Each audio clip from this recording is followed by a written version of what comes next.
Hola, buenas tardes. Estamos en el espacio de Reflexionando Juntos. Hoy es jueves 18 de octubre a las 6 de la tarde, o sea, 18:10, el día 18, para ver cómo hacemos este espacio. Como siempre, reflexionando es la posibilidad de repensar lo pensado, repensar lo sentido y repensar lo actuado.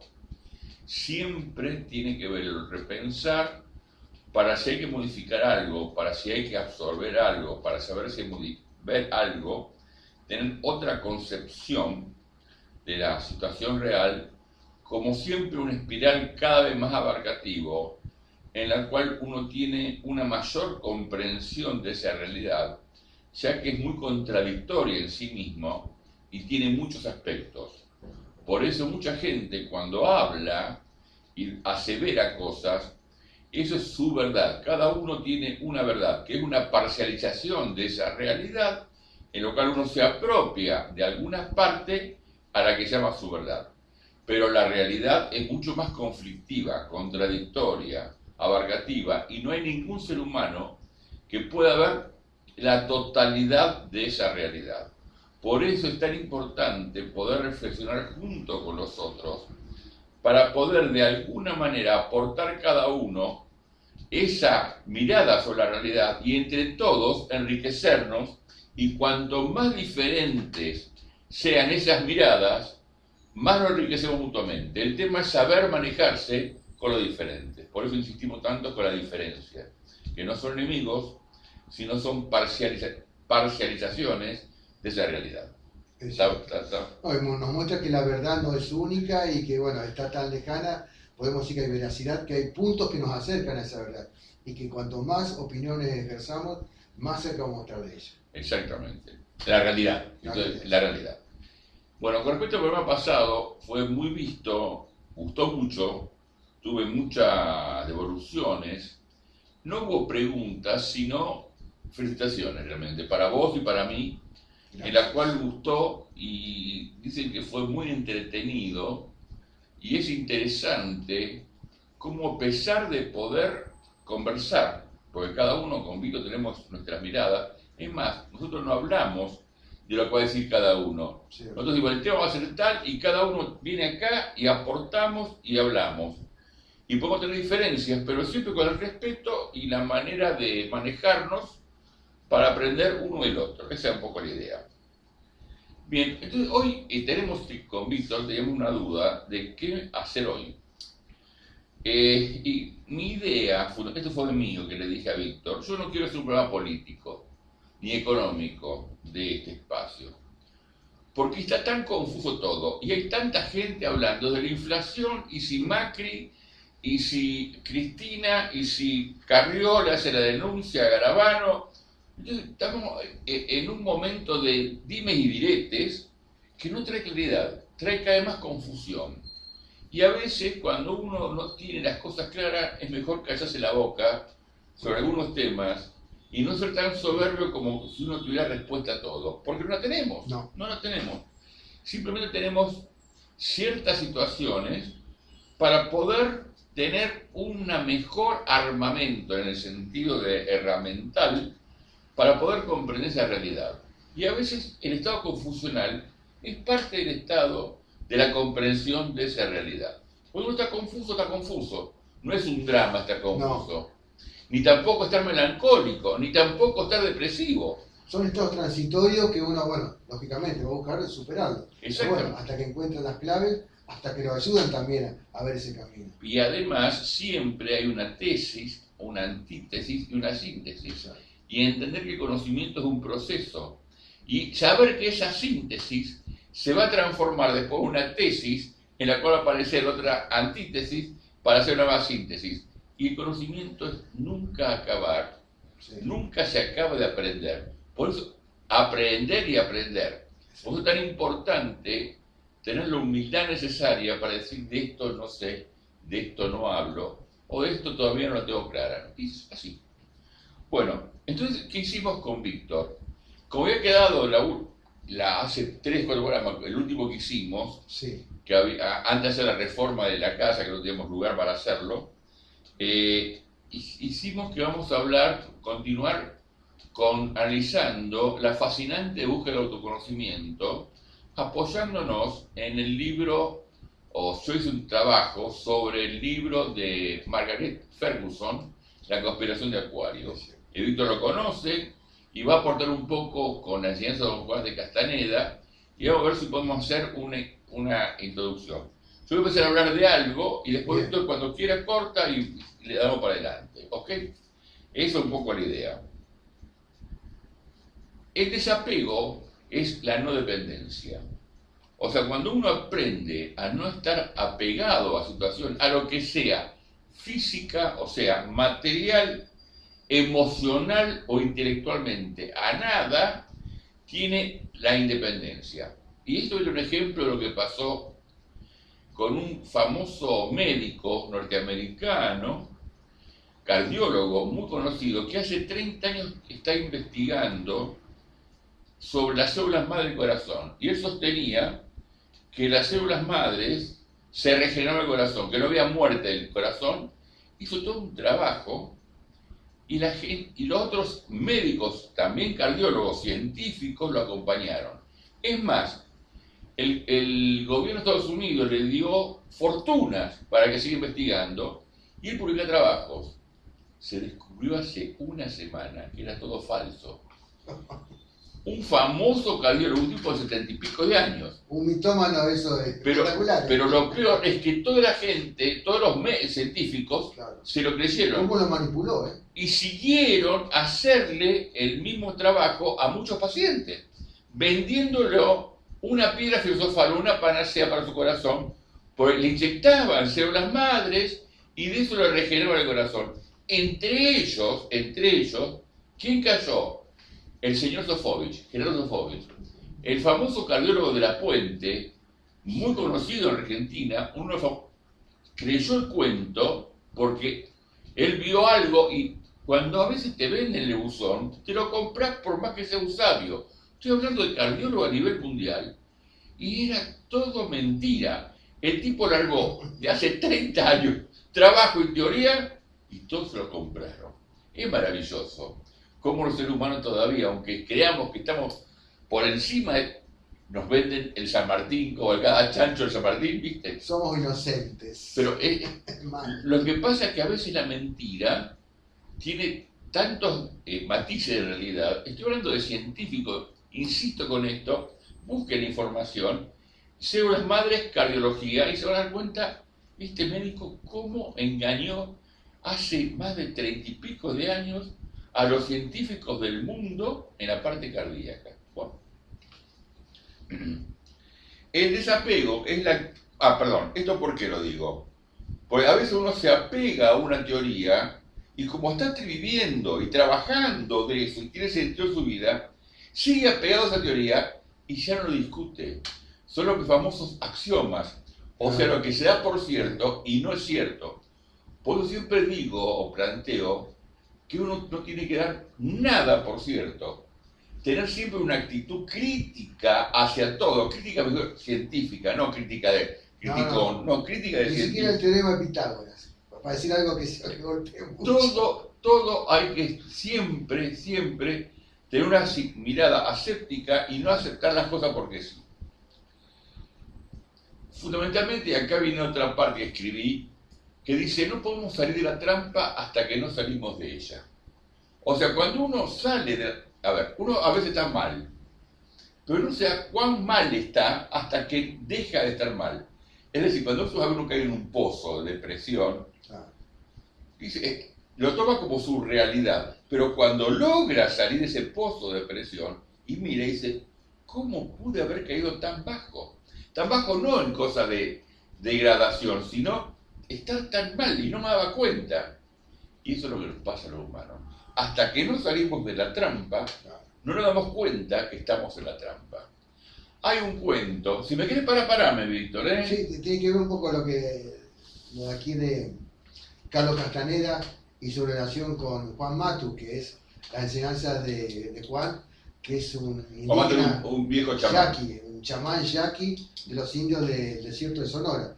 Nos ubicamos en el desierto de Sonora, incluso la palabra desierto, es muy interesante eso. Estamos en Nuevo México, prácticamente allá en la década del 60, una época de gran convulsión, muchas transgresiones, donde justamente el chamán es una suerte de brujo o sacerdote histórico de los indígenas, entre los indígenas toltecas y los indios Hopi. Estamos hablando de cuestiones históricas ancestrales. Sí. De étnicas. Claro, donde todo se resolvía y casi, podemos decir, una religión, entre comillas, ¿no? Animista. ¿Por qué animista? Porque tenía que ver con iniciar cuestiones de la naturaleza. Que la naturaleza, cuando vos la dominás, realmente también te ayuda a proyectarte en esa trascendencia, es superar todos los planos de la vida.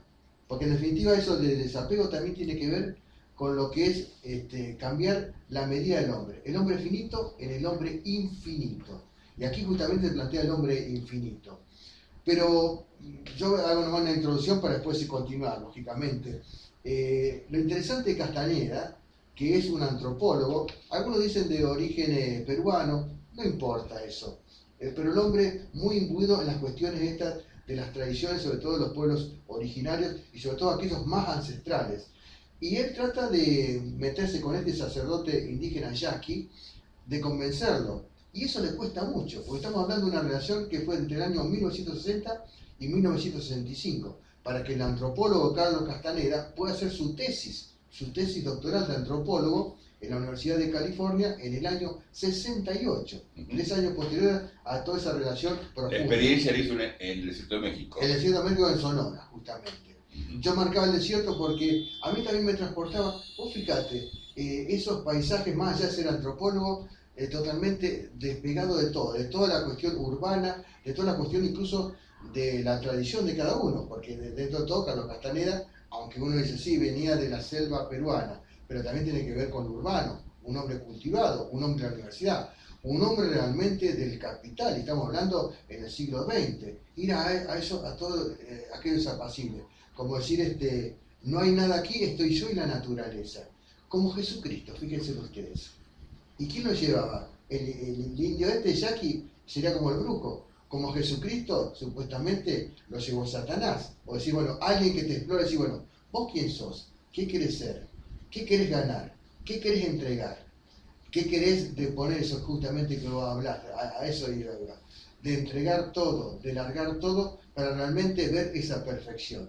Creo que Castaneda al principio no se da cuenta de eso, pero lógicamente va avanzando esa relación con el brujo yaqui, con este hombre que es el sacerdote de los indígenas, para conocer realmente la profundidad de ese otro conocimiento ancestral y que el hombre esté convencido que Castaneda podría acompañarlo, porque no fue una relación muy tranquila, muy pacífica. Tenía que deponer muchas cosas, cargas que no son, digamos, con las que pensamos siempre, bueno, es dinero, es mi posición social, sino que son cuestiones interiores. Lo que vos decías, salir de esa cueva interior, de esas oscuridades, para entrar en la otra luz. Después vamos a hablar de los 4 fundamentos esenciales, pero un poco me llamaba a acercarme a lo que vos desarrollabas, porque justamente todo apunta para realmente encontrar un conocimiento, dejar de lado un montón de cuestiones, limpiarse y después caminar hacia aquello que nos supera, ¿no? Yo te voy a decir 2 cosas de esto. Yo hice cursos sobre Don Juan, con Castaneda, no con él, pero hay toda una escuela en México, y el tema es que muchos dicen que es un invento de Castaneda, que no existió Don Juan Matus no existió, que fue un invento intelectual de él para justificar toda su teoría, es lo que se plantea. No, a mí realmente ya no me... Porque además le hace tomar experiencia con el famoso peyote. Claro, está el peyote, está el humito, con el peyote, bueno, la mescalina. Que el gran escritor Jacques Kerouac, norteamericano, que ella época justamente. Exactamente. Pero se daban para él, era un alucinó como algo psicodélico. Pero es lo que hacían en Palo Alto, en Estados Unidos, con el LSD. Claro. El LSD fue un invento... Pero que los Castaneda ya había probado algo, nunca se dijo, pero le quizá la ayahuasca, porque venía de Perú. Dejemos eso entre comillas. Y ahora voy un poco a la ayahuasca, te van a hablar de eso, y te voy a plantear eso. ¿Por qué plantear eso? ¿Qué está de moda en Rosario, sobre todo en Argentina? Vienen llamados chamanes, chicos de 35, 30 años, con una preparación de ayahuasca. Entonces juntan 50, 100 personas en quintas, yo conozco casos, en la cual hacen experiencia con ayahuasca. Dice, no, vino el chamán tal, y le dan una copita para tomar. Realmente la pasan mal o bien, no importa. Y se dicen chamanes. Y los chicos, los jóvenes, las personas jóvenes, compran que son chamanes. Y para ser un chamán, tiene que hacer un trabajo interior. Tiene que tener una edad. Tiene que tener una edad no porque tiene que ser no joven. Tiene que haber pasado mucha experiencia en su vida para poder enseñar. Y además no es una experiencia para un viaje místico. La ayahuasca es para lograr como una penetración a lo que se llama iluminación. Pero bueno, yo tengo familiares que creo que lo han hecho y por ahí me cuesta hablar y explicar algunas cosas, pues se sienten tal vez mal, pero la experiencia que buscan es... La sensación, y te doy un ejemplo. Rolando Graña también. Ahí está, ahí va a hablar. Claro. Rolando Graña, a quien yo estuve 3 veces con él, comiendo y charlando, porque hicimos un trabajo juntos en Rosario, sobre la prostitución, y hemos charlado de la ayahuasca, qué le pasó. Él era un dragón, Rolando Graña. Sí. La ayahuasca le sirvió a él, dice que pasó muy mal, vomitó como loco, se descompuso, tuvo diarrea, mal, pero él le sirvió para curarse. O sea, la ayahuasca es un camino porque él estaba buscando en la droga un escape a su realidad, y la ayahuasca lo ayudó a entender que ese no era el camino. No se encontró el camino, un tipo muy inteligente y muy valiente, Rolando. Te digo porque no es que yo lo conozco demasiado, pero charlar con una persona comiendo los dos solos, la pasamos los dos muy bien. Los distintos son más libres, no tenés el medio, la cámara que te limita. La pasamos muy bien y fue una linda experiencia que tuve. Cuando él era hombre de 4 cabezas, con el amigo Pergolini y el otro gordito que no me acuerdo el apellido. La Puente, ahí está. Que es el familiar del cardiólogo, justamente. Entonces, estuve con él y realmente es una persona que tiene una mirada tan penetrante que a mí me costaba hasta mentirle, y realmente tuvimos claro que también es muy profundo y tuvimos una tele muy interesante con Rolando, pero bueno, son cosas que no pasaron. Entonces por eso a veces cuando los chicos, no despectivos, sino gente más joven que uno, hacen la experiencia, la ayahuasca como el encuentro de la mentira. Vos fíjate que todo lo que es droga en laboratorio de autoconocimiento, droga en el sentido de todo el tipo de droga, y lo dije antes en Palo Alto con LSD, fue una experiencia de los 60 justamente, en la cual la idea lo hacían con los psicoanalistas para sacarse inhibiciones, pero dentro de un marco de mucho cuidado y trabajando en la parte terapéutica para ver cómo se manejaban esas situaciones y no tomar alegremente que ya un chamán viene de la ayahuasca y pasarla como pueda. Pues puede ser muy peligroso inclusive. Es más, Juan Matus lo fue trabajando, fue viendo cómo Carlos Castaneda reaccionaba. Y recién cuando observó, esta persona puede ser, me acompaña, porque era como una compañía. Exactamente. Y a se le aparecieron gatos, se le aparecieron bichos raros, o sea, como alucinaciones tuvo Don Juan. Y Castaneda. Exacto, sí. Y acá voy, ¿qué es lo que busca una persona que está en el conocimiento, la busca el conocimiento? La iluminación. Pero, ¿qué es la iluminación? Algunos creen que iluminarse es, tal vez, encontrar, levitar, caminar sobre las aguas como Jesús, o comprender la realidad de así. No. Iluminación es poder buscar, encontrar la realidad con ojos iluminados.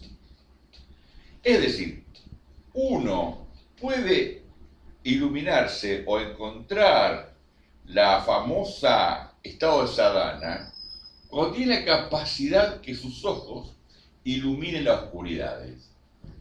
O sea, es un tema totalmente de un autoconocimiento con una profundidad tal que recién ahí puedo decir estoy iluminado. Y los ojos están iluminados porque el alma está iluminada. Ahí sería la cuestión. Todo, el espíritu, alma, todo, psiquis, todo. Claro, sí, porque hay personas que pueden tener el alma iluminada, pero tienen grandes mambos psicológicos. Sí. Yo he estado varias veces con chamanes, con gurúes, varias. Yo empecé a los 20 años, 21 años, con experiencia. Tengo 70. Son 50 años que me han engañado reiteradas veces, que he comprado buzones, que me he bañado bajo los ovnis que venían de Júpiter o que venían de qué sé yo dónde, y yo la creía. Es decir, cuando uno está en la búsqueda puede tener permanentemente grandes cambios en el camino, te puede engañar. Sí. Es más, yo no tengo ni siquiera la certeza ahora de que estoy en el camino correcto, no lo sé. Por eso sí me planteo, Víctor, que yo me doy cuenta si estuve o no en el camino más o menos ubicado cuando me muera. Porque va a ser mi examen final. Claro. Cuando yo muera, ese salto que tanto es temido por un lado, es misterioso por el otro, y es el punto límite de todo. Osho lo llamaba el orgasmo final, el orgasmo total.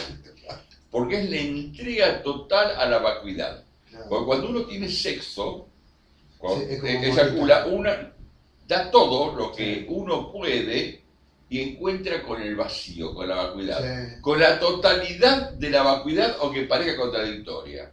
Que es lo más poderoso porque viene el Kundalini. Exactamente. Entonces la idea es que la muerte es el gran orgasmo.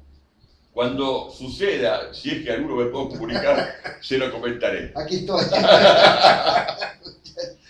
Quería un poco volver a Don Juan, y lo que vos decís justamente, él expresa a Don Juan, el senador Carlos Castaneda, que es muy importante saber elegir el sitio y el enemigo. Si uno elige el sitio fuera del enemigo, sabe que está en el buen camino, porque siempre el enemigo te va a debilitar. En vez de vos desde tu sitio vas a obtener el poder.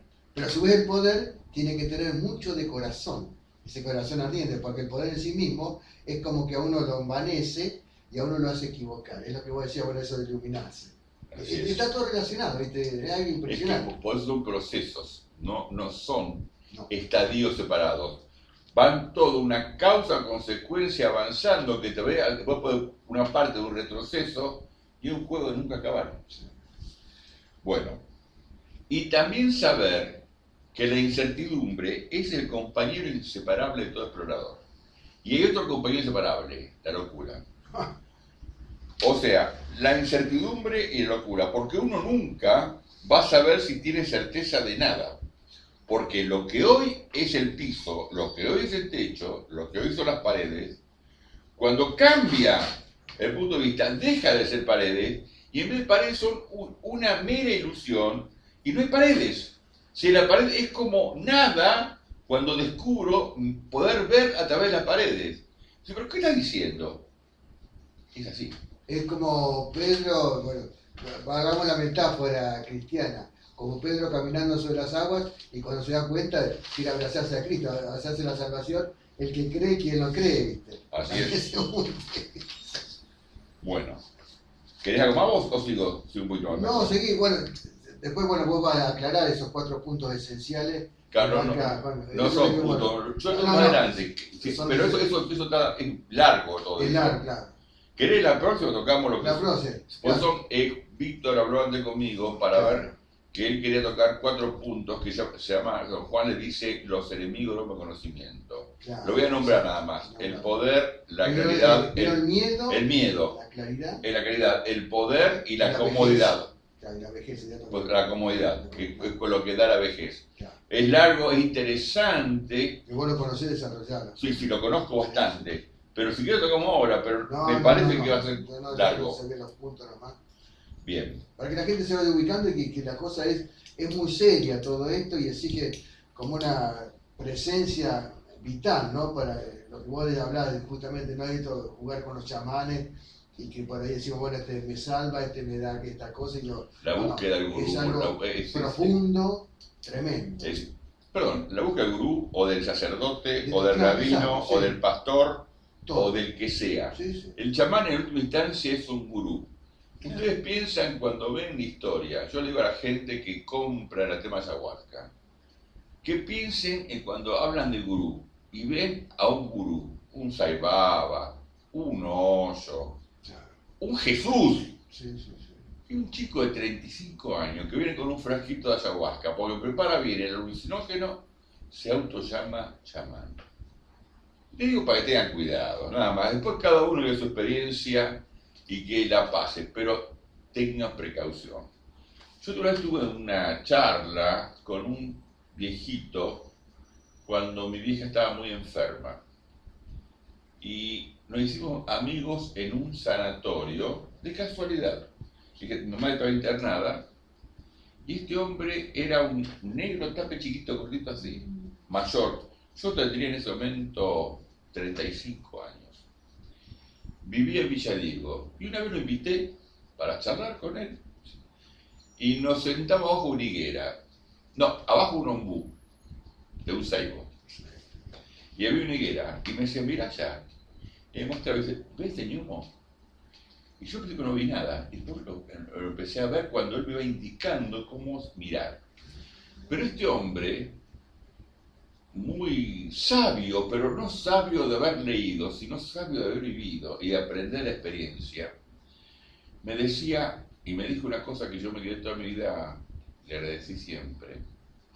Me dice, hombre, en este el tema, que huye sea para otra guerra. Y voy a decir un dicho muy viejo es esto, pero en el conocimiento dice que hay momentos que hay que saber parar. Porque la inseguridad, la locura, la demencia que te puede provocar esos estadios de avanzar a ciegas, de confiar en gente que no es confiable, puede ser muy peligroso. Hay que ir con mucha precaución. Y yo a los 30 y pico de años, a mí nadie me ganaba nada, yo era súper potente. Claro, era un inmortal. Y a esa edad, viste, y aparte estaba en el estudio, estaba terminando psicología, ya era contador. O sea, había un montón de cosas que me daban toda una situación de casi omnipotencia. Y me hizo pensar mucho este hombre. Siempre le agradecí, no lo vi nunca más. Pero un viejito chiquitito, no me acuerdo el nombre siquiera, pero siempre le agradecí esa historia. Aparte algo causal, si apareció ahí, después desapareció, como esas personas que son necesarias, fundamentales en el momento, y después ya cuando está la enseñanza, exactamente, cada uno recorre su camino, y uno tiene que tomar eso. Vos fijate que ese hombre apareció justo en un momento muy difícil para mí, que era, mi madre lo operó de la cabeza, y estaba internado en Buenos Aires, creo saber, porque operó 3 de la cabeza, y él me enseñó muchas cosas y me hizo mirar de otra manera la realidad. Tal vez ahora pueda entender mucho más de las cosas que él me dijo allá cuando yo tenía 35 años. Hace nada más que 35 años. Bueno. Las pulsiones y activos interiores no contradicen la razón, sino que representan un mundo o un modo trascendental de razonar. El razonamiento es simplemente una construcción que tiene que ver con una racionalidad. Lo importante cuando uno razona es de dónde parte. No el método que utiliza para razonar. Porque lo que le pasó a estos médicos, que partieron de una mentira y razonaron como locos y construyeron una gran mentira, una gran estafa, y jodieron a muchos, en todo el mundo, a muchos pacientes. Es más, lo sacaron del estudio y las revistas científicas que apoyaban a este cardiólogo famoso, no me acuerdo el nombre, pero búsquenlo en internet ahora esto. Se van a sorprender cómo el mundo científico cayó en una gran mentira. Nadie puede convencer a nadie para que cambie. Todos somos guardianes de nuestra propia puerta de cambio, que solo puede abrirse desde el interior. Es decir, cuando alguien le dice al otro, tiene que cambiar, y hace fuerza para que otro cambie, a lo mejor con todo el amor a esa persona, lo único que logra, sobre todo los padres con los hijos pasa mucho esto, o luego con los padres familiares, sucede que te mira y cuanto más vos insistís, más duro se pone el otro. Por eso hasta que la persona no abre la puerta del cambio, nadie puede entrar. Por eso un psicólogo, cuando dicen, te voy a llevar al psicólogo, sobre todo los padres los hijos, te lleva al psicólogo, o vos estás loco, qué sé yo. Si el hijo no acepta que necesita un psicólogo, no sirve para nada la experiencia. Salvo que estoy hablando de un psiquiatra que ya está, tiene que pastillarlo, es Claro. otra cosa, ¿eh? Sí. Hablo de un trabajo psicoanalítico, no hago de un trabajo psiquiátrico en la cual uno puede estar enfermo o depresión o agresión, es otra cosa. Que la voluntad sea regible. Es decir, si ya es psicótico, ya es otra cosa. Es otra cosa, una patología imposible. Bueno. El conocimiento, la búsqueda del conocimiento es un camino solitario. Esto viene muy difícil de entenderlo. Pero saber que uno no está solo en él. Es decir, cada persona tiene que vivir su proceso de cambio. Es su propio camino. Pero saber que uno no está solo. Y eventualmente puedan parecer compañeros de ruta. Que son eventuales y de cierto tiempo. Son temporales y espaciales, o sea, hay momentos en los cuales tengo un compañero de ruta y me acompaña hasta este momento y yo lo acompaño a él, pero no significa que sea para siempre. En cualquier momento pueden desaparecer y se dan las condiciones no concurrentes en la búsqueda y saber que es finito, que somos mortales y no hay... Pasa en las parejas eso. Sí, también, claro. Hay parejas que dicen, me caso para siempre. Oh, mentira. Te casas o te juntás una tradición familiar. Hasta cuanto sean compatibles, porque si no, son al revés, se enferman mutuamente. Porque hay momentos en que el otro son despertador uno del otro, pero el camino del conocimiento siempre es individual, aunque hayas compañero de ruta en distintos momentos. Bueno, el miedo a ser engañado o parecer insensato se transforma con el súbito reconocimiento de que no cambiar, no explorar, es una posibilidad aún más terrorífica y más real. El miedo existe cuando uno dice, lo que era mi techo ya no es mi techo. Estoy arriba del techo ahora, o sea, es mi piso. Entonces, cambia toda la perspectiva, pero asusta tanto salirse de, como dicen ahora, la zona de confort, o la zona de comodidad, en la cual uno no quiere Lola. Y don Juan le llamaba eso en la comodidad o en la vejez, que era pero yo voy a hablar en su momento. Sí. ¿Querés aportar algo? No, está bueno eso. Yo también reflexionando. Pero bueno. Qué bueno eso de que uno decide cuando realmente sale de esa... Es como la famosa caverna de Platón, ¿no? Y que hay que salir. O es de la soledad que uno está solo. Una cosa es estar solo y otra cosa en soledad. Por ahí incluso uno a veces en el hogar, en tiempos difíciles, es como que está en una soledad, parece que prácticamente que es repetitiva y que es destructiva. Y tiene que salir al mundo, sea lo que sea, a esa aventura, decir, bueno, es otra estructura distinta.